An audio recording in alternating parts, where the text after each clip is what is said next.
Hello everyone. आज की video में हम विश्व भूगोल का बहुत ही महत्वपूर्ण टॉपिक चक्रवात और प्रति चक्रवात के बारे में पढ़ने वाले हैं। दोस्तों यह टॉपिक एग्जाम के लिए बहुत ही महत्वपूर्ण है। हर एग्जाम में इससे क्वेश्चन जरूर पूछ लिया जाता है, तो वीडियो को पूरा जरूर देखना, सभी एग्जाम में आपको हेल्प मिलेगी।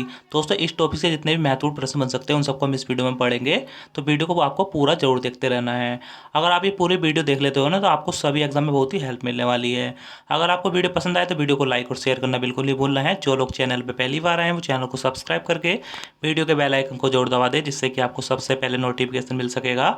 तो स्वागत है आपका आपके अपने चैनल स्टडी बाय अभी पर। तो आइए शुरू कर लेते हैं वीडियो के फर्स्ट क्वेश्चन से।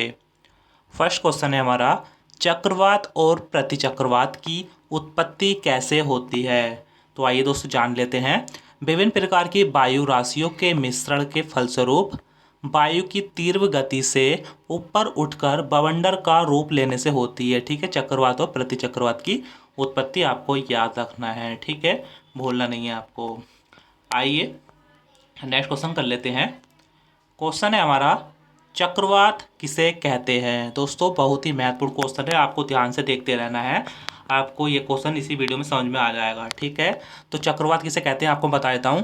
केंद्र में कम दाब की स्थापना होने पर बाहर की ओर दाब बढ़ता जाता है। ठीक है दोस्तों, जब हमारा केंद्र में जैसे चक्रवात होता है इस प्रकार से, तो केंद्र में उसके दाब ना कम हो जाता है। ठीक है, और बाहर दाब बढ़ जाता है। तो इस अवस्था में ना हवा जो होती है बाहर से भीतर की ओर चलने लगती है। ठीक है, बाहर से उसकी चक्रवात के अंदर की ओर जाने लगती हैं।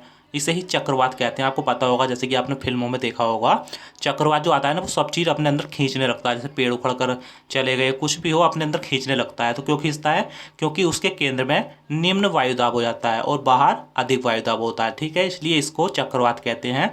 आशा करता हूँ आपको समझ में आया होगा। न्यूनतम दबाव के चारों ओर पवन का परिक्रमण चक्रवाती परिसंचरण कहलाता है। ठीक है, जो परिक्रमण करती है ना हवा, इस प्रकार से आपने देखा होगा, इस प्रकार से परिक्रमण करती है, तो उसी को रख चक्रवाती परिसंचरण कहते हैं। ठीक है, आइए और कुछ मैं बता देता हूँ आपको। दोस्तों चक्रवात में जो वायु चलने की दिशा होती है ना, वेरी वेरी इंपॉर्टेंट लाइन है, आपको याद रखना है, ये बहुत बार पूछी गई है। तो चक्रवात में वायु की चलने की दिशा जो होती है यह उत्तरी गोलार्ध में, जैसे कि हमारे आपको पता है दो गोलार्ध होते हैं हमारे पृथ्वी के, माना हमने पृथ्वी है, हमने ये विषुवत रेखा, और ये उत्तरी गोलार्ध और ये दक्षिणी गोलार्ध। तो ये उत्तरी गोलार्ध में चक्रवात को बता रहा हूँ मैं आपको, घड़ी की सुई की विपरीत दिशा में। ठीक है, घड़ी की सुई की विपरीत दिशा में चलता है। और दक्षिणी गोलार्ध में यहाँ पर घड़ी के सुई की बिल्कुल दिशा में चलता है। आपको याद रखना है। ठीक है, एग्जाम में ये पूछा गया है।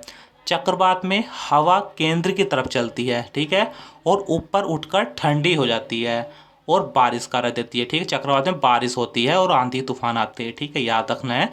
कुछ एग्जाम्पल दे देता हूँ मैं, कौन कौन से चक्रवात होते हैं, जैसे कि टार्नेडो, हरिकेन, टाइफून, आपने इनका नाम सुना होगा, ये चक्रवात के उदाहरण हैं। आशा करता हूँ आपको समझ में आया होगा, बहुत ही महत्वपूर्ण है, आपको याद रखना है। ठीक है, आइए दोस्तों, अगर आपको वीडियो पसंद आई है ना, आ रही है, तो वीडियो को लाइक और शेयर करें। जो लोग चैनल पर पहली बार आए हैं चैनल को सब्सक्राइब करके वीडियो के बेल आइकन को जोड़ दबाते हैं। दोस्तों बहुत ही महत्वपूर्ण वीडियो है ये, इसमें ना इंपॉर्टेंट है चक्रवात और प्रतिचक्रवात। दोस्तों दोनों आपको इसी वीडियो में समझ में आने वाले हैं और याद होने वाले हैं हमेशा के लिए। ठीक है, बस वीडियो को आप लाइक और शेयर करना बिल्कुल नहीं भूलना है। आइए नेक्स्ट क्वेश्चन करते हैं।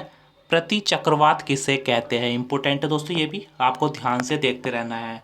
हमने ऊपर चक्रवात के बारे में पढ़ा, अब ये प्रति चक्रवात है। उसमें हमारा देखो मैं बता देता हूँ आपको, चक्रवात में तो आंधी तूफान बारिश आते हैं, पर प्रति चक्रवात में ना मौसम साफ रहता है। आपको ये याद रखना है। ठीक है, मौसम साफ रहता है और इसे बिल्कुल उल्टा है उसका चक्रवात का। आइए बता देता हूँ आपको। जब केंद्र में दाब अधिक होता है और केंद्र से वायु बाहर की ओर चलने लगती है, मैंने ऊपर क्या बताया था, उसमें ना केंद्र में वायुदाब कम था, यहाँ पर है ज़्यादा और बाहर है कम। ठीक है, तो जहाँ पर कम होगा ना दोस्तों, मैं बता देता हूँ आपको कि जो वायु होती है ना वो उच्च दाब से निम्न दाब की ओर चलती है। ठीक है, तो यहाँ पर केंद्र में दाब अधिक है और बाहर कम है, तो हवा कहाँ चलेगी, केंद्र से बाहर की ओर। तो इसी को प्रति चक्रवात कहते हैं, आपको याद रखना है। ठीक है, और मैं बता दूं आपको, यानी उच्च वायुदाब क्षेत्र के जो चारों ओर जहाँ पर उच्च वायुदाब होता है, आपको पता होगा केंद्र में होता है, तो पवनों का एक परिक्रमण बन जाता है, उसी को प्रति चक्रवात परिसंचरण कहते हैं। ठीक है, आइए दोस्तों मैं बताता हूँ आपको प्रति चक्रवात की स्थिति कैसे होती है उत्तरी गोलार्ध और दक्षिणी गोलार्ध में। प्रति चक्रवात में वायु की दिशा जो होती है ना उत्तरी गोलार्ध में घड़ी की सुई के अनुकूल होती है, मतलब घड़ी की सुई के बिल्कुल बराबर होती है, ठीक है। चलती जिस दिशा में घड़ी की सुई चलती है उसी दिशा में इसकी भी दिशा होती है। और दक्षिणी गोलार्ध में यह घड़ी की सुई के विपरीत दिशा में होता है, ठीक है, याद रखना है। बिल्कुल चक्रवात के उल्टा है, ये विपरीत है, ठीक है, बिल्कुल याद रखना है आपको। और प्रति चक्रवात में मौसम साफ रहता है, जैसे कि मैंने आपको ऊपर बताया, प्रति चक्रवात में मौसम साफ रहता है और चक्रवात में आंधी तूफान बारिश ये आते हैं, ठीक है, भूलना नहीं है। आशा करता हूँ आपको समझ में आ गया होगा। आइए नेक्स्ट क्वेश्चन की तरफ पढ़ते हैं। नेक्स्ट क्वेश्चन है हमारा, ऑस्ट्रेलिया और अमेरिका के मिसिसिपी इलाकों में उत्पन्न तूफान को क्या कहा जाता है। वेरी वेरी इंपॉर्टेंट है, आपको डबल स्टार बना लेना है, एग्जाम में बहुत ही बार पूछा गया क्वेश्चन है। तो याद रखना है टॉर्नेडो, ठीक है, टॉर्नेडो कहा जाता है जो ऑस्ट्रेलिया और अमेरिका के मिसिसिपी इलाकों में आता है। इसका वेग जो होता है ना 325 किलोमीटर प्रति घंटा होता है और ये सबसे खतरनाक तूफान होता है, सबसे ज़्यादा गति वाला तूफान होता है जो सबसे ज़्यादा तबाही मचाता है, ठीक है। ये जल और स्थल दोनों पर उत्पन्न होता है, वेरी वेरी इंपॉर्टेंट है, ये जल और स्थल दोनों पर उत्पन्न होता है। और समुद्र पर टॉर्नेडो को जल स्तंभ कहते हैं, इंपॉर्टेंट है दोस्तों, याद रखना है। टॉर्नेडो को समुद्री तट पर क्या कहा जाता है, जल स्तंभ कहा जाता है। आशा करता हूँ आपको समझ में आया होगा। आइए नेक्स्ट क्वेश्चन की तरफ पढ़ते हैं।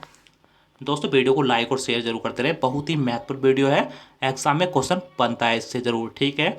बस आपको वीडियो को लाइक और शेयर करना बिल्कुल नहीं भूलना है और चैनल को सब्सक्राइब जरूर कर लें। नेक्स्ट क्वेश्चन है, अटलांटिक महासागर में उठने वाली एवं पश्चिमी द्वीप समूह के चारों ओर चलने वाली भयंकर हवाओं को क्या कहा जाता है। इंपॉर्टेंट है, स्टार बना लेना है आपको। तो क्या कहा जाता है, हरिकेन, ठीक है, हरिकेन कहा जाता है अटलांटिक महासागर में जो तूफान आता है। और इसकी जो गति होती है वो 121 किलोमीटर प्रति घंटा होती है। सबसे खतरनाक कौन सा है दोस्तों, जो मैंने ऊपर पढ़ा है टॉर्नेडो। फिर है हरिकेन 121 किलोमीटर प्रति घंटा वाला, कहाँ पर आता है, अटलांटिक महासागर और पश्चिमी द्वीप समूह में। नेक्स्ट क्वेश्चन की तरफ पढ़ते हैं। नेक्स्ट क्वेश्चन, प्रशांत महासागर में उठने वाली तथा चीन सागर में चलने वाली वक्रगामी कटिबंध चक्रवात को क्या कहा जाता है। वेरी वेरी इंपॉर्टेंट है, डबल स्टार बना लेना है दोस्तों। दोस्तों आपको पता होगा प्रशांत महासागर हमारे दुनिया का सबसे बड़ा महासागर है जो चारों तरफ फैला हुआ है, और चाइना सी, ठीक है, ये दो जगह उठता है ये वाला तूफान। तो यहाँ पर उठने वाले वक्रगामी चक्रवात को क्या कहा जाता है, टाइफून कहा जाता है, वेरी वेरी इंपॉर्टेंट है, टाइफून कहा जाता है, ठीक है। और इसकी जो गति होती है वो 160 किलोमीटर प्रति घंटा होती है, जो कि टॉर्नेडो से कम है, ठीक है। सबसे सबसे कम कौन सा था, जो मैंने ऊपर पढ़ाया था, ठीक है। और ये है टाइफून 160 किलोमीटर प्रति घंटा वाला। आइए नेक्स्ट क्वेश्चन की तरफ बढ़ते हैं। नेक्स्ट क्वेश्चन है, बिलीबिली तूफान कहाँ आता है। वेरी वेरी इंपॉर्टेंट है, ये भी एग्जाम में बहुत ही बार पूछा गया क्वेश्चन है, तो आपको याद रखना है। बिलीबिली जो तूफान आता है, चक्रवात आता है, वो ऑस्ट्रेलिया में आता है, ठीक है। ऑस्ट्रेलिया में तूफान को क्या कहा जाता है, विली विली कहा जाता है, ठीक है। महत्वपूर्ण क्वेश्चन है, याद रखना है आपको, ठीक है। दोस्तों आप इसको ऐसे याद रख सकते हैं, जैसे कि बिल्ली है, कहीं दूध रखा है जैसे घर पर, तो बिल्ली को आस रहती है, ऑस्ट्रेलिया आस आस रहती है कि मैं उस दूध को कब पीऊँगी, ठीक है। तो बिल्ली को आस है कि मैं वो दूध मुझे कब मिलेगा, तो आप इस प्रकार से याद रख सकते हैं, ठीक है, आपको याद रहेगा हमेशा के लिए। तो आइए दोस्तों आज के क्वेश्चन हमारे समाप्त हुए। अगर आपको वीडियो पसंद आई है, मेरा पढ़ाया पसंद आया, तो वीडियो को लाइक और शेयर करना बिल्कुल नहीं भूलें। जो लोग चैनल पे पहली बार आए हो, चैनल को सब्सक्राइब करके वीडियो के बेल आइकन को जरूर दबा दें, जिससे कि आपको सबसे पहले नोटिफिकेशन मिल सकेगा। तो वीडियो देखने के लिए बहुत बहुत धन्यवाद, मिलते हैं नेक्स्ट वीडियो में, तब तक के लिए जय हिंद जय भारत। और कमेंट करके अपना फीडबैक जरूर दें कि वीडियो आपको कैसी लगी। बाय दोस्तों।